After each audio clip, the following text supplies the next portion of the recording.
Hey, it's Conrad, the mortgage guy, and you're listening to Have More Money Now. And of course, we couldn't do it without John Layfield. John, how are you, man?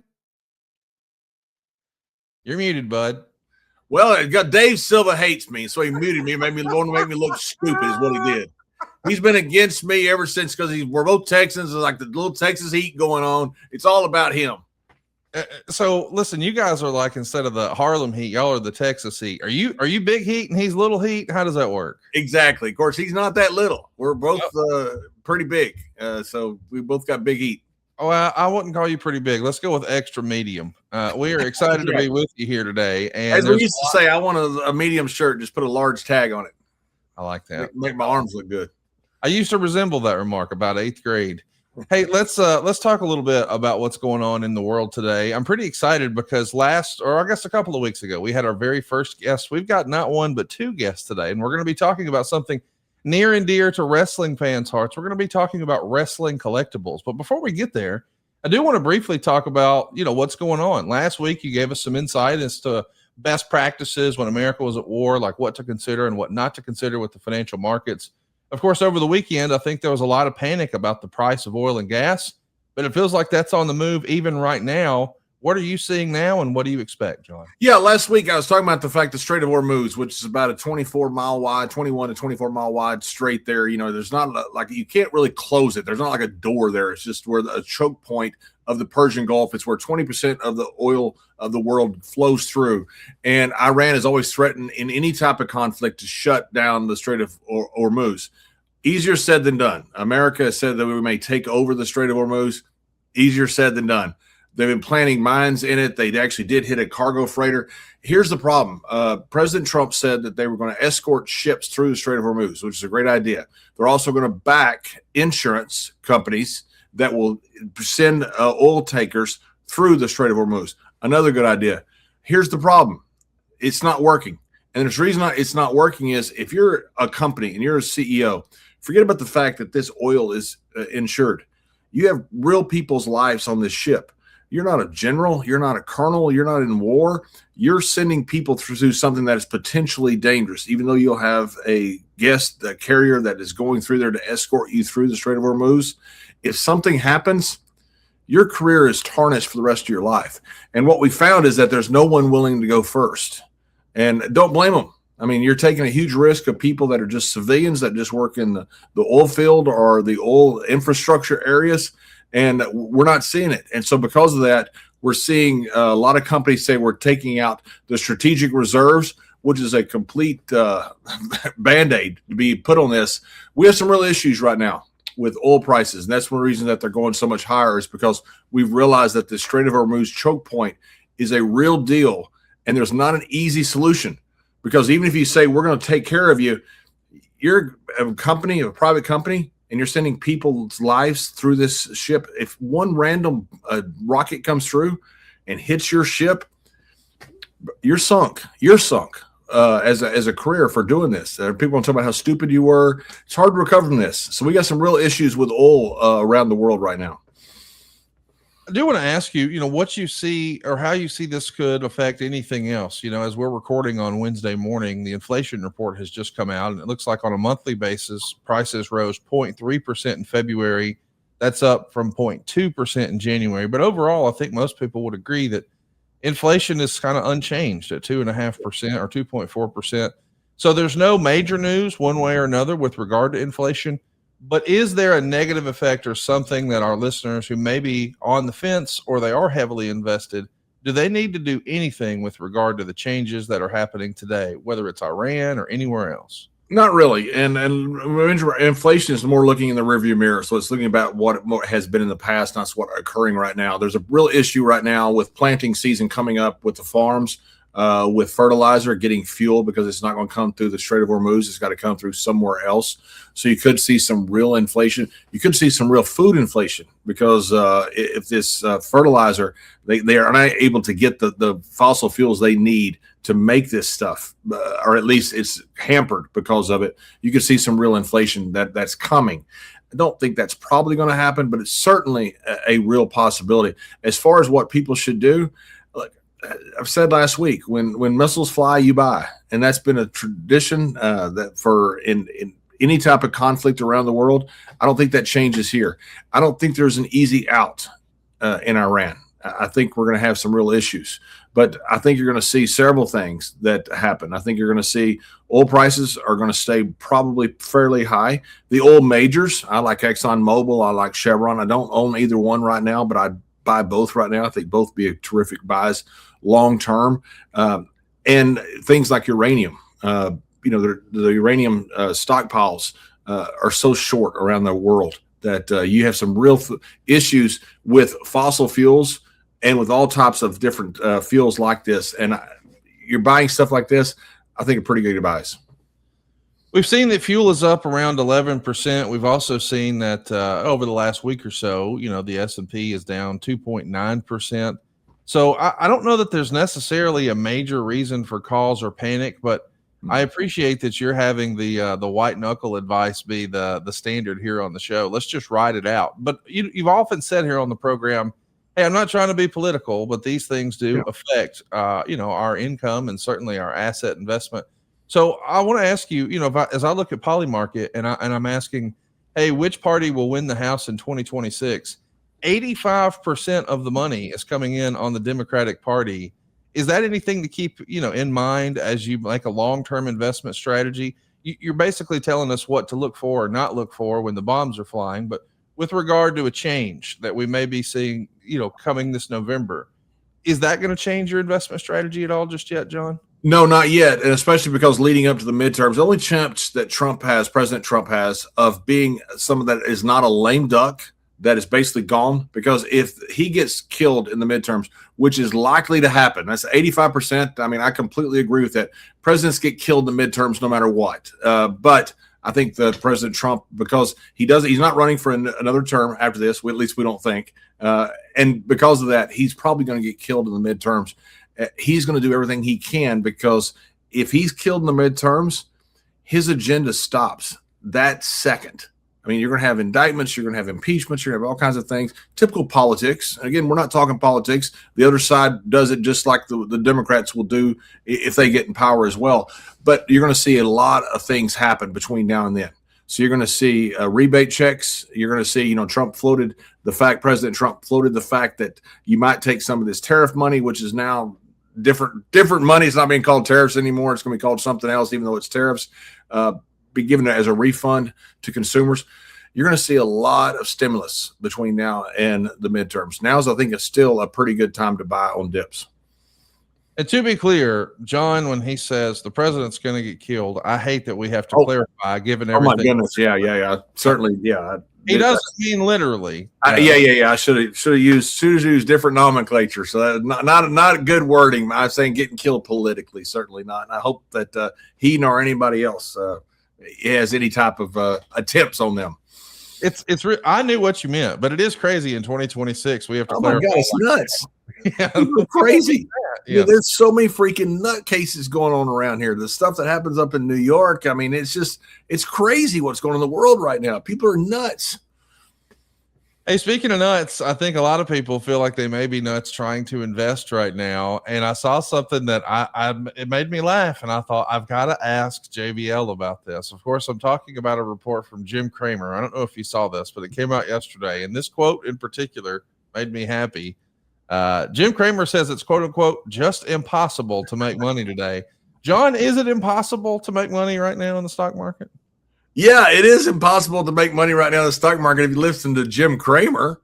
I mean, my God, he's the one that said back up the truck to buy more Bear Stearns when Bear Stearns was being sold for $2. It later sold for $10 because shareholder revolt, but you'd have lost a fortune. List. I don't know how he's on television.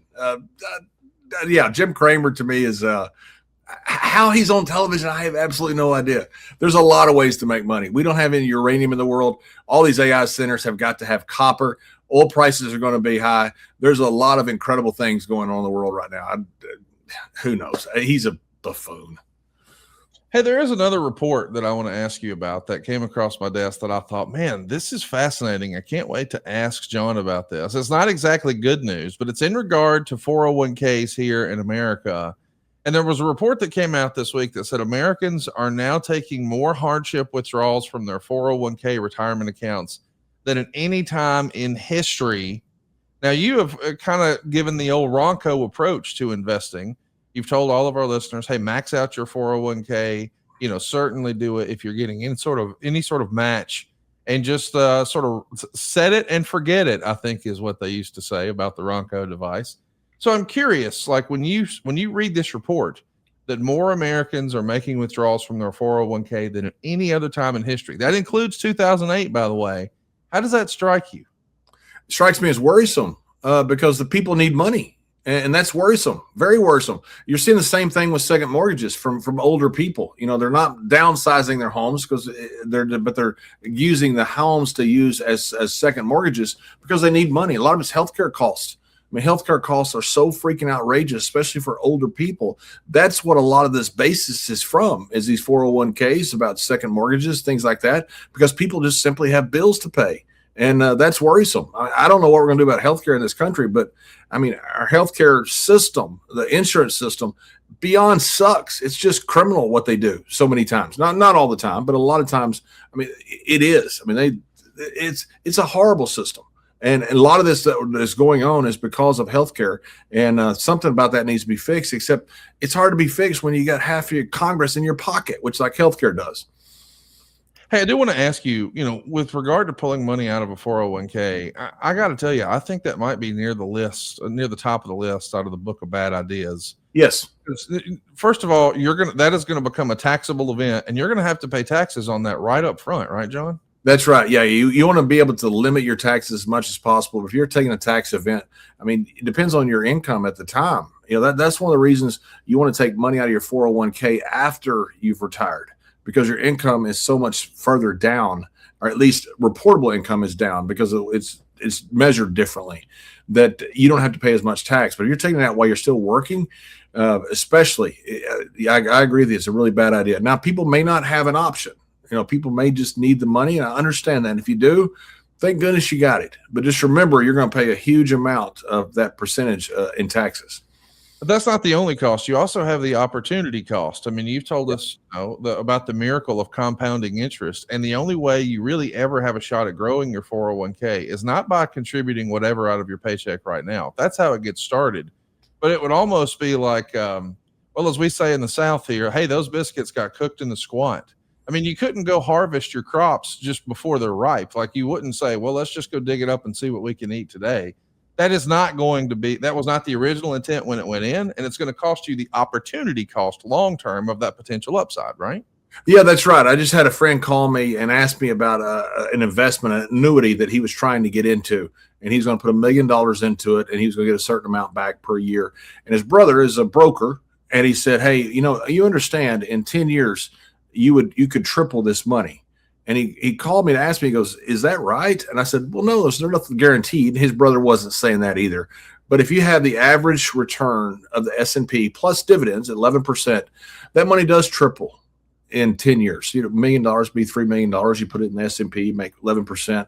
That money approximately triples, not exactly, but approximately. So yeah, you have a lot of opportunity costs when you start taking money out of retirement, especially that's growing tax deferred or tax free. I mean, that is a huge, it's much more so than just taking money out of a savings account because of the opportunity cost. You're right. As a reminder, you don't pay tax on borrowed money. So I just want to throw that out there, that if you've been thinking about, hey, maybe we need to look for a solution. If your family is feeling the squeeze, maybe the solution is not to take a huge haircut and pay all of that tax right up front on a 401k withdrawal, and then cost yourself the potential upside, the opportunity cost down the road of how that could grow. I love that example of, hey, it could triple every 10 years. What usually doesn't triple every 10 years is your home value. So I'm going to suggest that the solution for you, if you're listening right now and you're feeling the pinch and maybe you have more month at the end of the money, is to look to the home equity that you may have. Because again, you don't pay tax on borrowed money. So for instance, if you pull $100,000 of equity out of your house, you're not going to have any sort of taxable event on that. There's no tax on that. Now, certainly you do have to make payments back, and well, that interest is tax deductible that you'll pay. Whereas the tax that you have to pay on a 401k, man, you're pulling your money right out of the game, and you've got that huge loss right up front. I'm saying all that to say, if you're feeling the pinch, I want to hook you up at savewithconrad.com.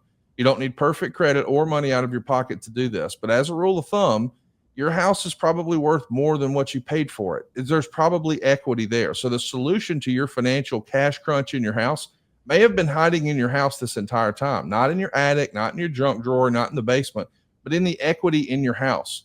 So if you are feeling the pinch right now, I want to encourage you, before you pull the trigger on a 401k, at least look at using the equity in your house, whether it's with a home equity line of credit or it's with restructuring your other debt. For instance, I know that there's a lot of banks out there that are really doing a lot of business with the home equity line of credit. You referenced it earlier, John, by calling it a second mortgage. Some of our listeners may not understand. That's pretty much the same thing. It's not the first mortgage. It is something in second position. So it could be a closed in 15 or a closed in 30, meaning you're going to pay principal and interest payments for a set amount and it'll pay off in 15 or 30 years. Or it could be known as a home equity line of credit. Now, as a rule of thumb, those don't have any closing costs associated with it. It's usually at an interest rate related to prime. But here's the downside. They're usually only done by banks who require a lot of paperwork and a really, really strong credit score. That is not the case with Fannie and Freddie. They've recently expanded their guidelines in a major way, specifically removing the minimum credit score requirement. And moreover than that, they've expanded their debt to income ratio, meaning if you're really struggling, you're really maxed out, you've got a bunch of cards and you don't know where to turn, Fannie and Freddie can help you perhaps when the banks can't. So I just want to throw that out there too. If you've been on the fence about using the home equity and for whatever reason you were not approved for a home equity line of credit, that does not mean you can't still get help from Fannie and Freddie.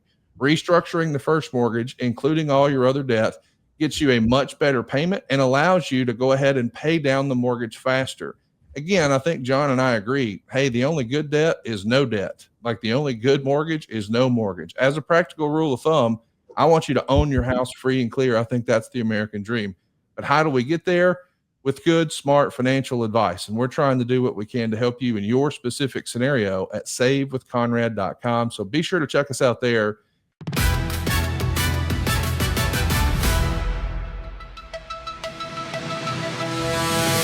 John, I'm excited about what we've got planned next here on the program because we've got somebody joining us who I consider to be the foremost expert in the niche of all niches. We're talking about professional wrestling trading cards. Now, some of you may be familiar with the phenomenal stories that we've all heard about, Honus Wagner cards or Mickey Mantle rookie cards or, man, my goodness, that Michael Jordan rookie card from way back when. But did you know that wrestling cards could be the next big thing? They have been quietly appreciating. We've had six-figure sales, multiple six-figure sales. But recently, the ultimate wrestling collectible for a lot of wrestling fans sold. And we want to know, how is that affecting the card market? Who better to ask than our resident expert, Mr. David Peck. David, how are you, man? Thanks for jumping on with us and chatting about wrestling cards today. Well, I really appreciate you having me on. And that was quite an intro, listening to you guys talk about the financial markets. I've been a financial advisor for 22 years, and that was some very sound advice. Well, I'm glad to hear that, man. I'm excited to introduce you to John here and us talk about wrestling trading cards, sort of catch everybody up on what's going on in the market, what's hot, what to look for. This is kind of a new market for a lot of collectors. I think people who have collected baseball or basketball or football, wrestling maybe has never been on their radar, but boy, it's a big opportunity right now, is it not? Yeah, I got into wrestling cards at the end of 2009. I was trading options, and I kept just lighting money on fire and decided I needed to buy something tangible with those dollars if I wanted some action, and that attracted me to the cards. And for about 10 years, the market was kind of, muddling along, and it was getting a little bit stronger. And then COVID hit, and a guy named Gary Vaynerchuk started tweeting about the wrestling cards, and I actually sold him a 1982 Wrestling All-Stars Hulk Hogan just with hopes that he'd put it on Twitter. And about 30 minutes after it was delivered, he tweeted it out. And I mean, the card literally like tripled in a week.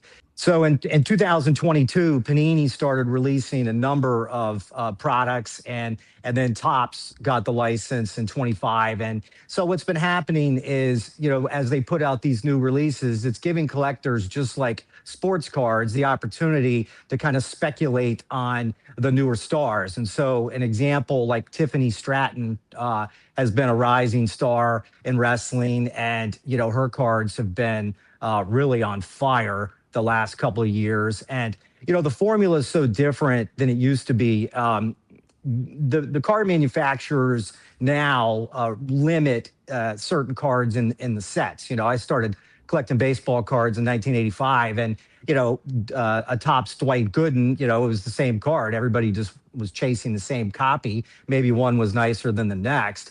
But the modern products have chase cards. So there might be a 1 of 1 or a 1 of 10 or a signed one, et cetera. And so you've really seen a huge increase in the activity in wrestling cards in the last number of years. And I actually think there's really showing no signs of slowing. John, what do you make of this? All of a sudden, professional wrestling cards are hot. How about that? Yeah, it's pretty unbelievable. David, I got to ask you the most important question. How's the JBL card doing? Well, I'll tell you, your most popular card is a Canadian football card, which is a World League card. World League card. World League. I apologize. Yeah. I thought it was Canadian. So. No. I almost got a chance to play in Canada. I went up there and the end zone was completely frozen and they couldn't even use it. And I thought, I'm not coming here. So, well, it's a true story. I was up in Winnipeg, but I played the World League. You do have a rookie card in the 1997 Cardinals set, back when you were the tobacco chewing Bradshaw, and that's a popular card. I mean, it's I think I feel like maybe I've seen. Have you been in any of these legend sets now where you're going to be signing and they're going to re-release you? I think so. Yes, I've signed some stuff for Panini and Topps, but I'm not sure what all I've signed. I feel like I've seen it. And that's the stuff, it's really interesting because like the Cardinal card actually came in like a little deck of cards, and the primary card people chase in there is Rocky Maivia. But they're like playing cards. And so it's kind of hard to really truly call them like a trading card, but like a Topps or a Panini, and that's a real card. And, and the grading element now is really what's fueled the values, because back when I got started, the most valuable card might have been a Trish Stratus signed card, was maybe $300. There's a Hollywood Hulk Hogan from 1998 at the time that was $300-400. And now, I mean, a 1982 Wrestling All-Stars PSA 9 Hulk Hogan sold for an eye-popping $132,000 last year. I actually sold 2 sets of that. These were my backup sets. When you get them graded, there's this thing called the set registry where you punch in the cards, and based on all the average ratings, it spits out a number. And so I have the top sets in the hobby, but I also collected backup sets because I treated cards like stocks. I thought, you want to have more than one copy if you think they're going up in value. So I bought quite a few. And so I sold my backup sets last year for almost $200,000, and which, I've got a hefty tax bill coming, but the basis was only $10,000. So, I mean, if you had told me many years ago that, I'd be able to sell my backup set for almost 20x, I wouldn't have believed it. So, I mean, there's been some really incredible growth in prices. You got a 20x return on that. So how long a time frame was that? Well, some of those cards I bought in 2010. What's really interesting is the primary card in there is the Hogan. And I only paid $565 for that copy in 2011. And when you break it out, it probably was somewhere between 75 and 85,000 on that card. There was a Ric Flair that I paid. I was the first person in 2010 to pay over $1,000 for a card. And that one was probably 50,000 in that set. The basis was really driven higher by some of the later purchases. So, but I held them, some of them for as long as 14, 15 years. And it's really just shocking what's happened to card values really across all genres. Wrestling, as Conrad alluded to, is a real small niche. It's gained a lot of steam, but I'll tell you what, I mean, vintage baseball, some of those have just been the best investments one could hope for. Obviously, everybody saw the Pokemon sale. Logan Paul probably cleared $10 million profit in 5 years on a card. I mean, it's just incredible. I do want to ask you, you mentioned grading is really what's helped everything level up. From my understanding, there's a few different grading companies, and I'm sure that some are more desirable than others. What would be your advice as a best practice of how to handle grading, who to work with, et cetera, et cetera? Well, grading's gotten a lot more complicated because when I got started in 2010, I submitted my first cards in April of 2010. It was so cheap. I mean, I literally graded out an 82 All-Star Hogan, Flair, all these high-end cards now for like $8, $9 a piece, right? Now what's happened is like PSA has really changed their pricing structure.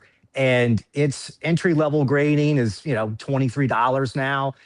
Some of the cards that you're going to show the audience, the grading fees on those would be, hundreds of dollars now. So my take is, PSA is the leader, right?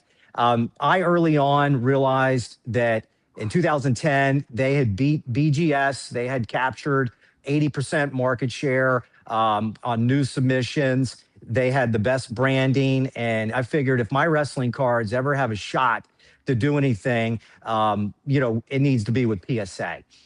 There's Beckett, which is BGS. There's SGC. There's CGC. There's a few other grading companies. But I'm in this, when I spend money for a company to grade the card, I want the highest return on investment. And so while it has gotten more complicated, I just don't have any desire to grade with anyone else but PSA, because if you have a quality card and it scores high with them, the multiplier effect is just going to be so much greater than the other companies. Now, if you're just somebody who wants it encapsulated and doesn't really care about return on investment, maybe you pick some of the other companies, but it's very clear who's the leader. And once again, I mean, I don't like to throw good money after bad. Now, turning a profit these days with grading has gotten way more difficult because the entry fees are so high.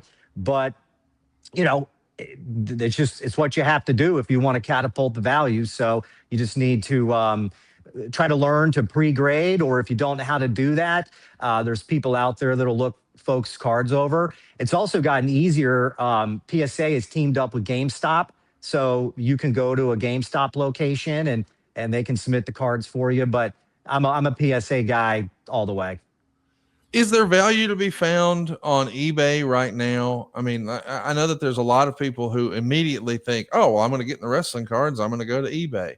Is that where they should look, or is it more on a localized, it's at Facebook, it's at, card shows, it's at a estate sale? Where do you find value with these older cards, or would your advice be to perhaps new collectors, hey, just start buying the new stuff and it's a buy and hold situation? Well, a large part of my collection has come from eBay. I started buying in 2009, but it's gotten a lot more difficult because there's so many high-priced buy it nows. A lot of aspirational pricing. I'll see cards that maybe theoretically I think it's a $20 card and somebody's asking 200. And I don't know if that's they're not educated on the prices, or if they're just trying to find a sucker. It's hard to know. So in terms of there being great value, you really need to sift through a lot of that stuff. I've seen auctions have provided better value than buy it nows, but a lot of folks are scared to run those. There are a lot of Facebook groups now across all trading card genres, so that's definitely a good spot.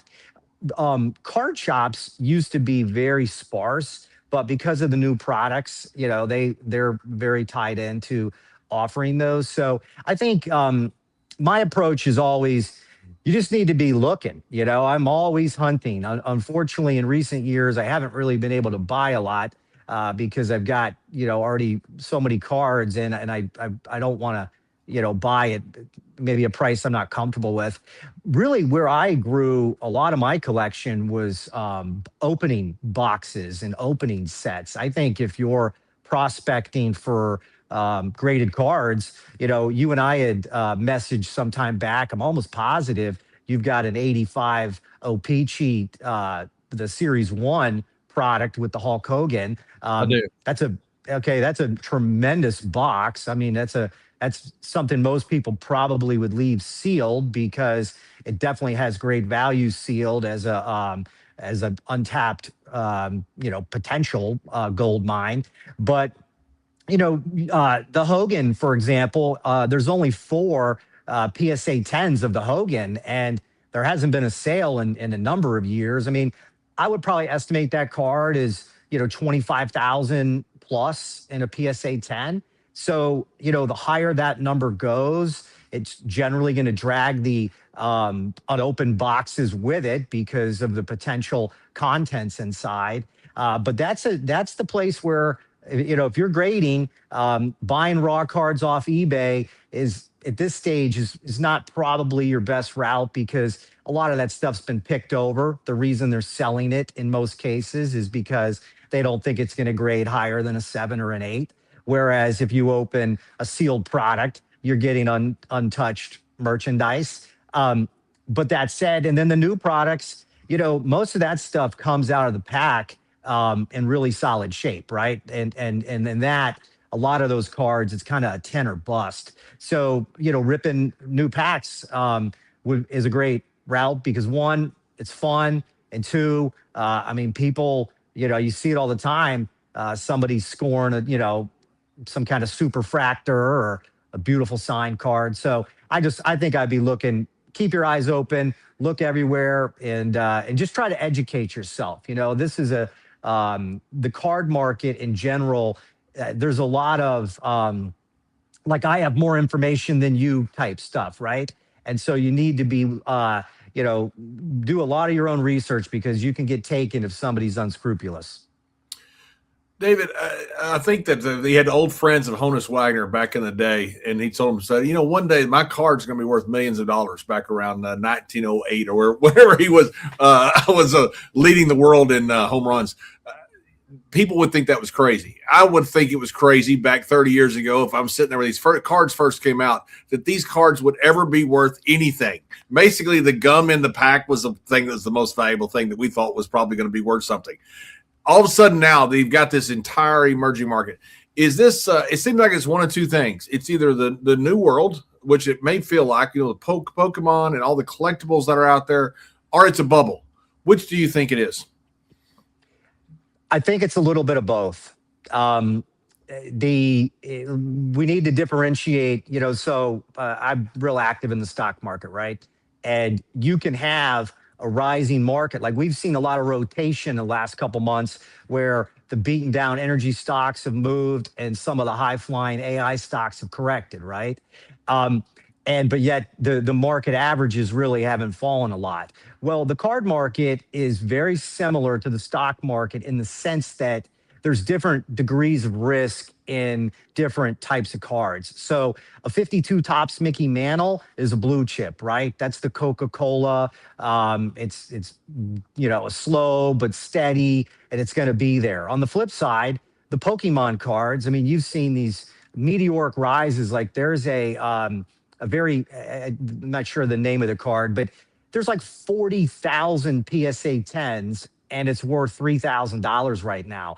I would argue that's not sustainable. So what you need to do, like part of the reason the wrestling cards have been able to go up is the supply is not that high. So the Andre card that we're going to show, there's only 2,000 of those cards produced, and those were made from a magazine in 1982. There's only 4 of those in a 9, which and there are no 10s. And the reason the Andre card is so tough is those are the first U.S. produced trading cards of wrestling from 1982. and they came in a cellophane pack. So Andre, being on the top, is the most prone to damage. Well, one of those in mint condition is highly sought after. So a card like that is like an apex item where, there's sort of bragging rights associated with it because, so few can have it. On the flip side, an Andre, let's say in a rating of a 3 or a 4, that's relatively available, those cards have a harder time going up in value. So I think if somebody wants to look at the card market, I don't think you can paint it as just the new reality or a bubble, but I think there's parts of both. Now, the Honus Wagner, for example, that's just now an iconic piece of history. It's an asset that everybody's aware is incredibly valuable, and it has a very low supply. So my background is in economics, and what really attracted me from an investment standpoint to the wrestling cards, especially the older ones, was the low supply, because you didn't need a big change in demand to get exponential price increases. So, if you're looking at this from an investment standpoint, you do need to be mindful of just the overall supply. How many are graded of that card? How many are graded higher? Those are the types of things that are really going to impact the long-term value. And honestly, JBL, I think it's very hard to predict, 2 years from now, 5 years from now, because culturally there's been a huge shift in the demand curve for trading cards in general. And how long that lasts is really anybody's guess. I am curious, as a little kid, when I was first getting into cards, I used to go to the grocery store or Walmart or whatever and pick up a copy of Beckett. That's how I would look up and see what my cards were worth. Of course, that was 30 something years ago. How do you know where to look and what's valuable and what's not? What are the resources that you use today? Well, I think eBay completed auctions is what a lot of folks look at first, right? You also want to look at golden auctions, heritage auctions, and their completed listings to see, what kind of items are selling. And then there are like 130 Point is a website you can go to that cards will show up on there, where like the eBay buy it now price or best offer will show up. There's folks that use Card Ladder, which is a pricing service. But I think the challenge really with pricing is knowing if the stuff was actually paid for, because you'll see sometimes a hot auction, and if you look at the bids, the top 2 bidders have like 0 feedback. So they're trying to artificially inflate the card. And then a month or 2 later, the card comes right back for sale. So I think if you're trying to do research, you need to be mindful of looking at the bid list. You need to be mindful to look if that card comes back for sale. The other thing is that, there's so much activity now, like on Instagram and Facebook, whatnot. Twitter, which, I like Twitter. I'm active on there. You see lots of card sales. So you can see that the prices people are asking and somebody might say take it and it's sold. But pricing, this is kind of one of the areas where the people that are bearish on cards do have a little bit of an upper leg, because I think pricing and reliability on data is complex and certainly not perfect. I want to show you a tweet that I saw over the week. I guess it came out last night, but it was a screen grab, and it says, "Great news for WWE collectors who love looking at the market data for WWE. The Card Ladder team has added another 135 cards to the index. Just a month ago, we were at 200 cards. Now we're at 435 and growing. Tons of excitement around the space right now. Man, this feels like the timing could be really, really strong for a lot of collectors to jump in the market." Is that the way you see that? Well, I'll tell you, what's really changed things is this prospecting element. Back to the risk profile. I mean, buying a brand new potential star on the roster, carries a lot of risk, because you could have injury, you could have maybe the fans turn against them. the bookers, what if all of a sudden they just don't like you anymore, and release you? So I think prospecting within wrestling is a little bit more complicated than pro sports, because it's not just talent. You can look at, somebody and think that they're going to, like Braun Breaker is a perfect example of a incredibly athletic, talented, but what if all of a sudden his hernia injury turns into something that's really bad? These are things that are real risks. And if all of a sudden his career flames out in 6 or 7 years, the odds of that being worth a lot aren't that high. So for me personally, I like some of the older cards, because I think that, when you factor in nostalgia, we lost Hulk Hogan this past year, and I realize for some he's a controversial figure, but he's the Babe Ruth of wrestling. I mean, he is the guy that, if you ask just a random person if they know anything about wrestling, Hulk Hogan's the first name that's going to come up. And so, it's not really shocking that his collectibles have been rising. So I think if somebody wants to speculate, that's on them. But if somebody wants sort of more of the tried and true stuff, you need to go with established stars that have lower production cards, like a Roman Reigns, for example, is obviously, up there. I mean, he's a real talented wrestler. Some of his low printed cards have done incredibly well. Cody Rhodes, once he came over to WWE and became the champ here a few times, his cards are doing well. So I would stick personally, if you're trying to invest, with some of the bigger names and lower production cards of theirs. David, we can't thank you enough for all the time. I think a lot of us learned a lot today. How can folks who are listening keep up with what you're doing these days? I'm real active on Twitter. I can't call it X. I'm DPeck100 on there. I use Instagram a little bit. I'm 1982 Wrestling All-Stars on there. But, I post pictures of my collection. I try to educate folks on there and just try to have a good time with the cards. And, wrestling cards are fun. I think that one of the things that I would encourage people to do is, if you are buying cards, buy cards of people you like, buy cards that make you smile, buy cards maybe that bring you back to your childhood, or just something that excites you, because that way, if they go down in value, you still have them and you like them. I don't think people should approach cards purely on just monetary. I don't have a problem with that. So for me, it's both. Thanks for all the time, man. We greatly appreciate the education that we got in trading cards. This was great, wasn't it, John? It was wonderful. David, thank you very much. Appreciate it. Thanks, guys. Thank you. We'll be right back after these words.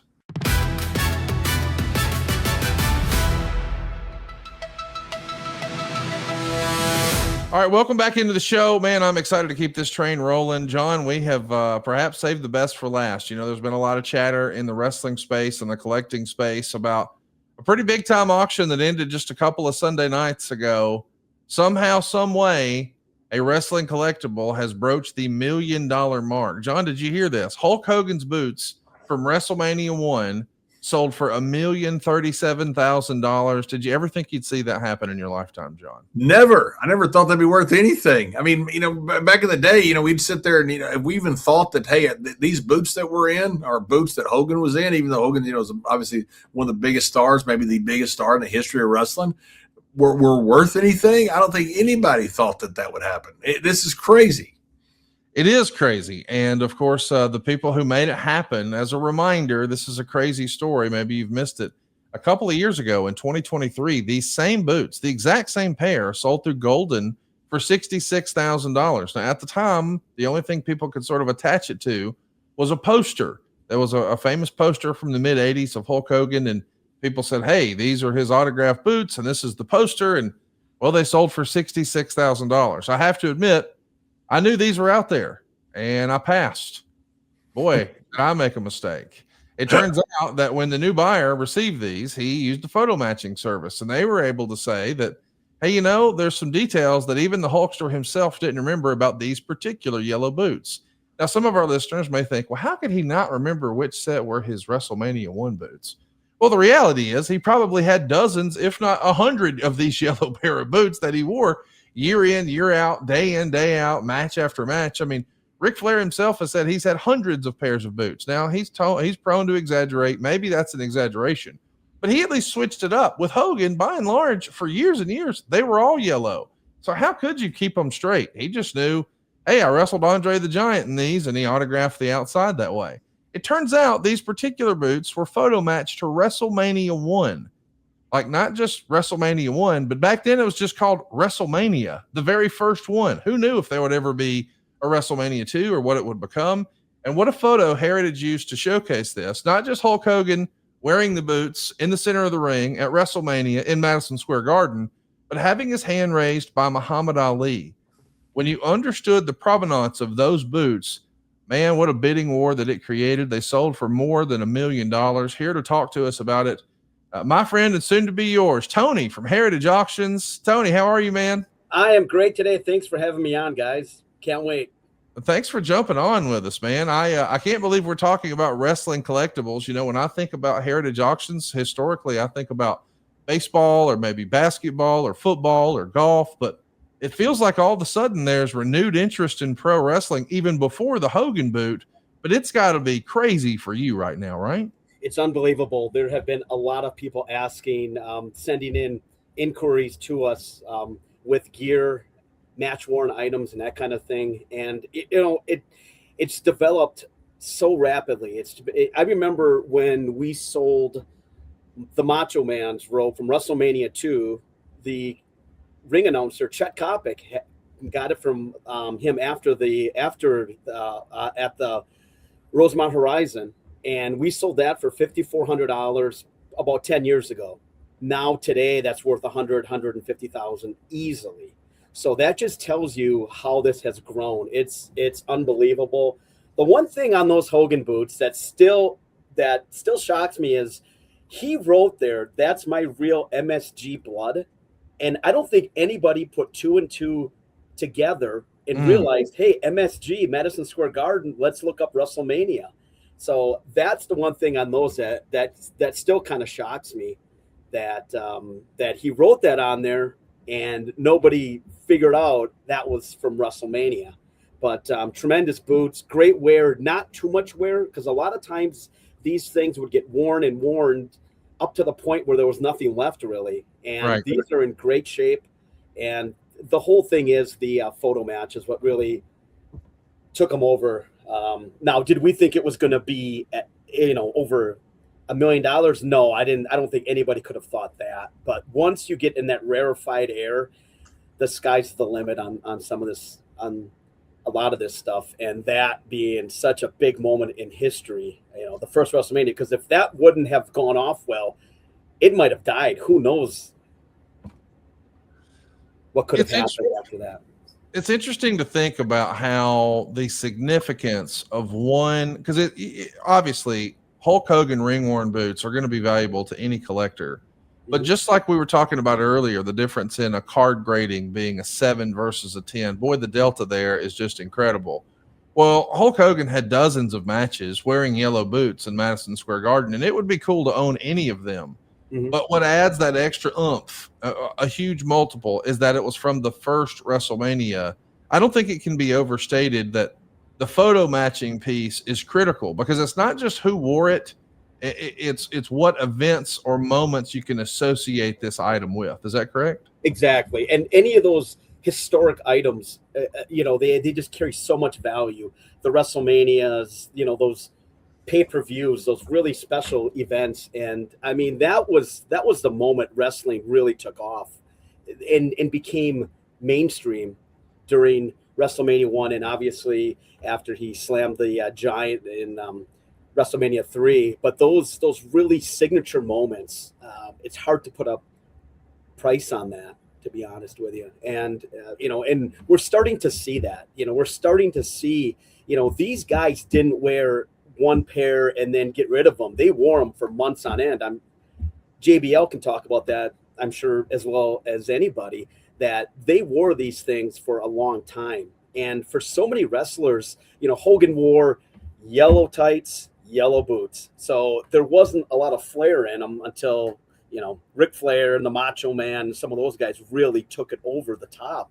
But, this is historic, and we're so happy to have sold them.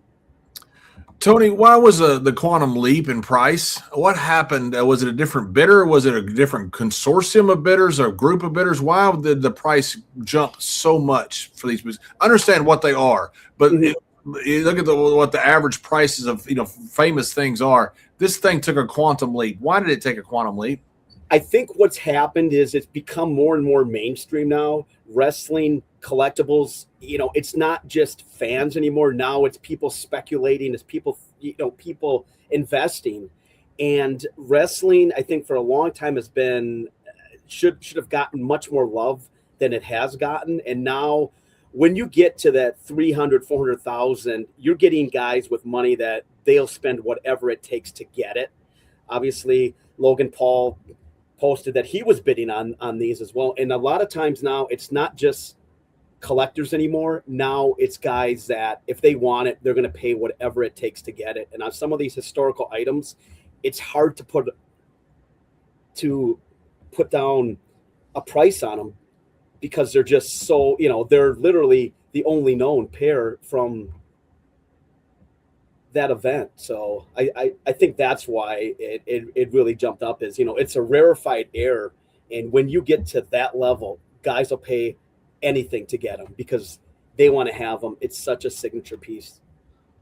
You talk about how guys felt about it. Back in the day, we would have never dreamed that anybody wanted something that we wore. We just wore it. And it wasn't that big a deal. So we might have a special, make sure we have our best boots on for Madison Square Garden, but we didn't get like boots specifically made most of the time just for events like that. It just happened.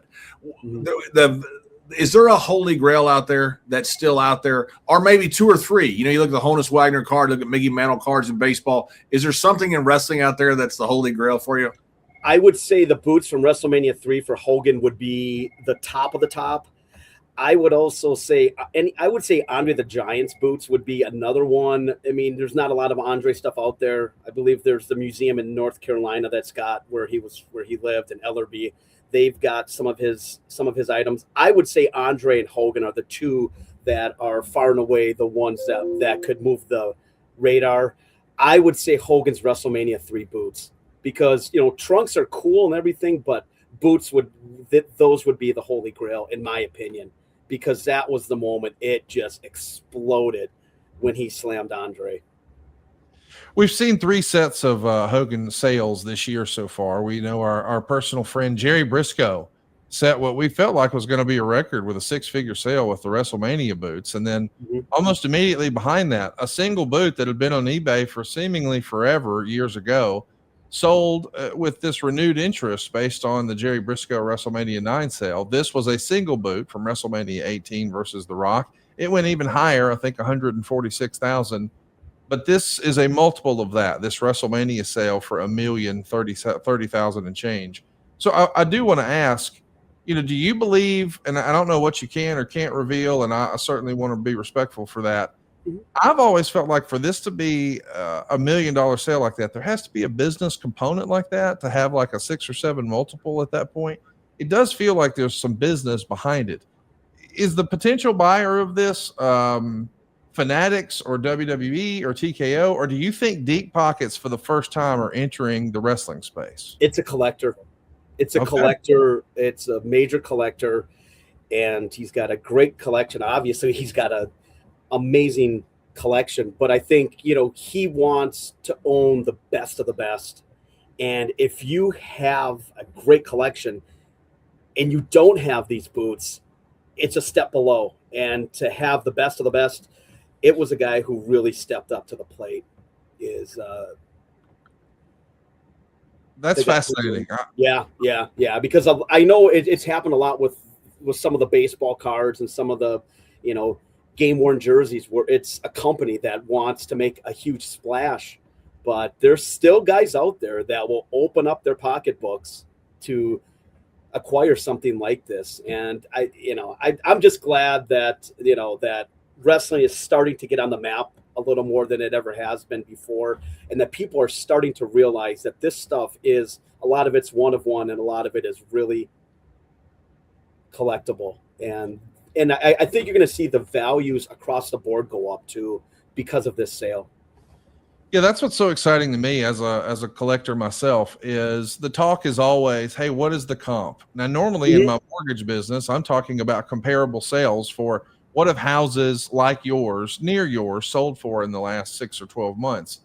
But in the collectible market, comps are everything. The idea that you had a 6-figure boot for WrestleMania 9 sale allowed the WrestleMania 18 sale to beat it.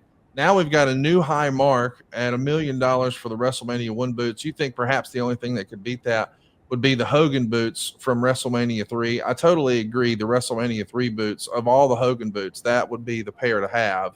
But as we look outside of boots, are there other wrestling collectibles or artifacts that you think hold significant value? Absolutely. We started dealing with the Macho Man's family.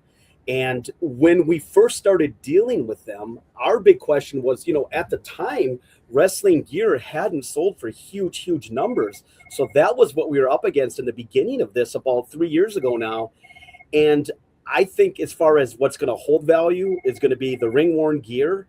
I know you had David Peck on just a little while ago, and the cards. And I think that the cards are very collectible because you can grade cards. So I think the cards are a good investment, and the ring-worn items, the jackets, because that's a moment in time, basically. We had some of the most iconic Macho Man items in the last year, and we've gotten $84,000 for one of his first robes. So for people looking to buy and to, quote, invest, I would look at the ring-worn gear, because a lot of that you can photo match. A lot of it was made only for that specific event. So I think that's where you're going to see a great deal of progression as far as prices go. Tony, it's been so crazy to realize what's going on in wrestling. I was sitting with Ron Simmons in Baltimore, last year, bad with time. I see Ron a couple of times a month. That's the reason I do signings, so I can go see Ron and have some fun and watch some college football normally, at least during season. But I was sitting there with Ron, and we're sitting there signing autographs, which we didn't have that ability back then, back in the day. You didn't have signed, paid gigs to go to. And I'm sitting there talking to Ron. I said, now you became the first recognized black heavyweight champion here in Baltimore. And I said, you're making more today signing autographs, aren't you, than you made for that payoff for that match, didn't you, with Vader? And he goes, yep, sure am. It's absolutely nuts. We never dreamed any of this would happen. Is the trend growing, or is it just, you think it's a fad? What do you think it is right now? Not just about the autograph sessions, but also the memorabilia. We never dreamed that selling our boots or anything else would be something that people would even care about. But neither did Honus Wagner, I'm sure, back in the day when he saw his first card. Nobody would have believed that the thing goes for millions of dollars, years later. What do you think it is?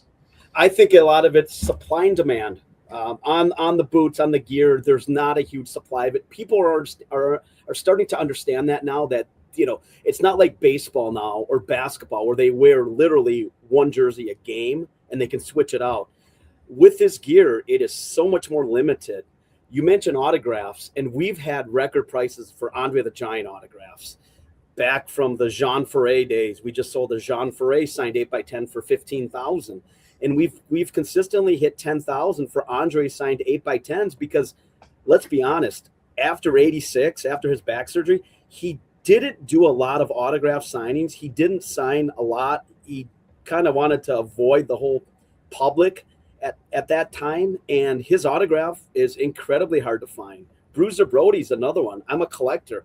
It took me forever to find a Bruiser Brody autograph. I found him on a Shinsky board, thank God.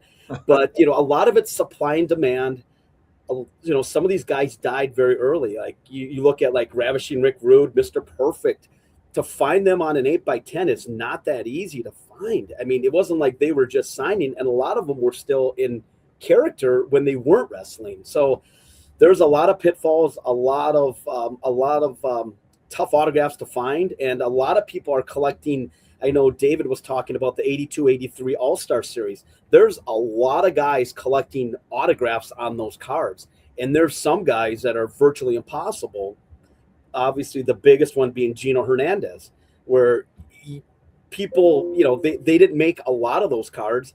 And to get him to sign it, there's only like maybe 3 or 4 known in the whole population. And Andre's the other one. So a lot of it's supply and demand. Obviously, the less they sign, the more value it is. So, and there's a lot of guys that you just can't get their autograph. They're really difficult to find. How important is the item to be related to the boom period of the WWE? We've spent a lot of time talking about Hulk Hogan and Andre the Giant, and you mentioned Randy Savage a few times. I'm glad to hear that we're throwing names out like Bruiser Brody and Gino, but I am curious, the really high watermarks of what we hope that these sales continue to grow. Are they always, as a rule, going to be related to the high points of WWE as well? I really think it's more of the modern era, or the quote modern era from the 80s on up. I mean, Gorgeous George literally should be the highest valued, guy. I mean, he was the one who kind of set the whole table, I think, at least. And I don't know if we're going back to the 50s and 60s of wrestling, if it's got the same kind of collectability. I think to a lot of, I'm 49 years old, and I know guys my age, we loved wrestling in the 80s, and we loved it in the 90s, of course, and now. But I think a lot of it, back in the 80s, the territories should get more love. Like, I, for one, think ECW someday is going to be, it had such a cult following. I think ECW is very undervalued. I think there should be a lot more value in that material because it was so different for the time. But it's really, I think it really comes back to the 80s, late 70s. I think when Hogan moved to WWF, in 82, 83, I think that's when that's where it kind of almost starts. Although, going way back in the day, I think that material should have more value.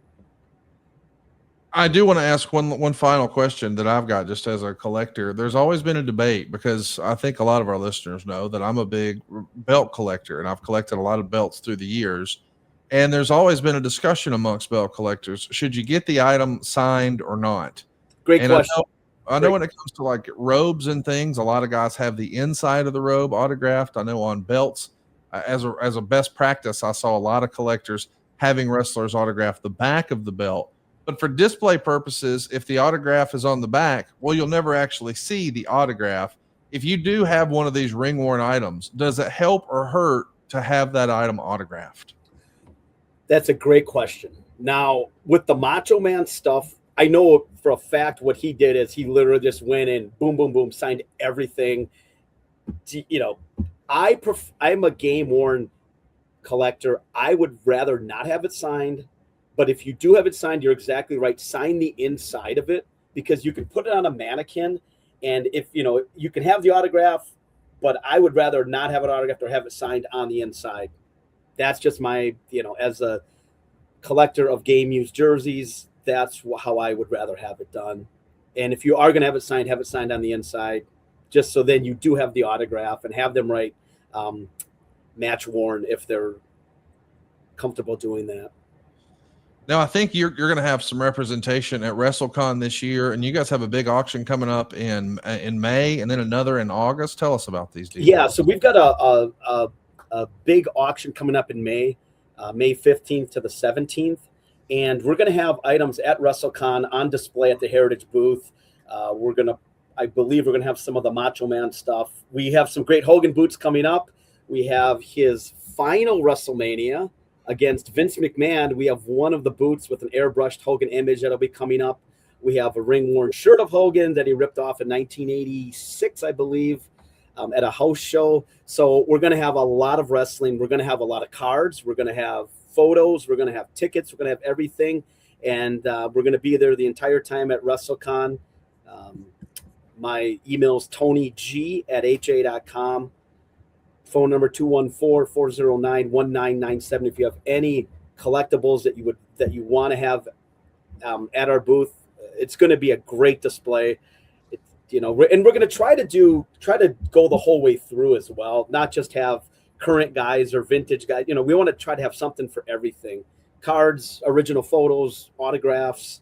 ring worn. So it's going to be fun. I had a great time last year, and I know we did the Royal Rumble we did in Indianapolis a year ago, and I can see us doing a lot more shows because, you know, once you open up that box, you don't close it shut. You just kind of keep going with it. And the market is really fun. It's really solid right now, and we can't be more excited than having some of these items that we're going to have on display there. And Gino Hernandez is still the greatest heel ever, right? Oh my God, yeah. And I knew of him, but when I moved here from Highland Park, I didn't realize Highland Park, Dallas, and all that, all the money there and everything. And he played the character so well. And you sure it was a character? What's that? You sure it was a character? Yeah, exactly. Yeah, he's one of the absolute toughest ones. And the thing is, we had some of Paul Bosch's contracts from Houston, but on those ones, he just signed his normal name. If you have it signed Gino Hernandez, it's got much more value than just his standard contract signed name. So yeah, Gino Hernandez is one that for a lot of diehard guys, he's the holy grail because they're just not out there. He just didn't sign a lot, and people didn't think, oh, I'm going to get this card signed. It's going to be worth money someday. And obviously he died very young. So great name in wrestling. Yeah. Well, be sure to check out Tony at Heritage Auctions this year at WrestleCon. Don't miss his auctions coming up in May and August. If you've got a ring-worn item and you want to talk about it, shoot him an email, TonyG@HA.com. And, of course, you can catch everything going on with Heritage at HA.com. Tony, this was great, man. Thanks. I love it. Anytime you guys want to do it again, I love talking wrestling collectibles. Thank you so much for having me on. Thanks, Tony. No, thank you. And thank you guys for hitting that subscribe button, turning on the notification bell. We greatly appreciate all the time that you spend with us each and every week. We're running out of time today, so we won't get to any fan questions, but we do have plenty to talk about next week. If you've got a question for us, hit us in the comments here on YouTube, or be sure to tag us on Twitter. If you haven't already, follow us on Twitter. It's @HaveMoreShow. And John, this was a blast. I love talking about wrestling collectibles, and we got to give some advice about what to expect with the war and people who were thinking about pulling money out of their 401k. We checked a lot of boxes today. We did check a lot of boxes today. This war thing to me is just so interesting. You know, and again, we're not talking either political partisanship here. We're just talking about, what's the off ramp here? And it's, man, we're in some crazy times, but the collectibles to me, this is nuts, Conrad. I don't think anybody back in the day thought, my boots someday, of course, not everybody, it goes only like Hogan and Savage, so the big names, but be worth a fortune. But I can understand why it is. Can't wait to see what's next. I'm a collector myself, and I can't wait to see what this market does. We'll be talking about it, the good, the bad, and the ugly. Hit the subscribe button, and we'll see you next week right here on Have More Money Now.